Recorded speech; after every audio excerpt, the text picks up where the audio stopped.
जय गुरुदेव दोस्तों। जगत गुरु रविदास जी महाराज अपनी वाणी में फरमाते हैं, रविदास सुकर्म मन कर नसो नीच ऊंच हो जाए, कोई कुकर्म ऊंच भी तो महानीच कहलाए। जगत गुरु रविदास जी महाराज कर्म प्रधानता पर प्रकाश डालते हुए कहते हैं कि अच्छे कर्म करें तो निम्न श्रेणी मनुष्य भी ऊंचे स्थान को प्राप्त कर सकता है और ऊंचे ओहदे पर आसीन मनुष्य भी घटिया कर्म करे तो नीच हो जाता है। अगले दोहे में जगत गुरु रविदास जी महाराज फरमाते हैं, पराधीन को दीन क्या, पराधीन बेदीन, रविदास पराधीन को सब ही समझे हीन।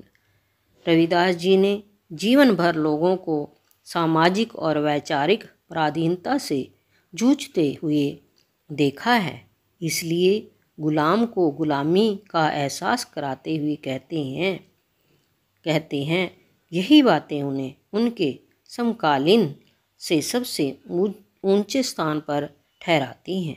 गुलामी और आज़ादी का अंतर बताते हुए कहते हैं कि गुलाम का कोई धर्म नहीं होता, जब उसको विचारों की स्वतंत्रता ही नहीं तो धार्मिक मान्यता का क्या अर्थ है।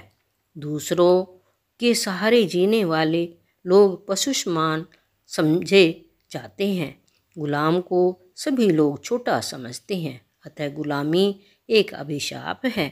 अगले दोहे में जगत गुरु रविदास जी महाराज कहते हैं, मन ही पूजा मन ही धूप मन ही सेव सहज स्वरूप। रविदास जी महाराज पूजा अर्चना तीर्थ आदि के ढकोसले को नकारते हुए कहते हैं कि धूप बत्ती लगाकर पूजा का ढोंग रचाना व्यर्थ है, क्योंकि मन के सहज स्वभाव में ही सारा संसार समाया हुआ है, अर्थात सद्विचार आवश्यक हैं।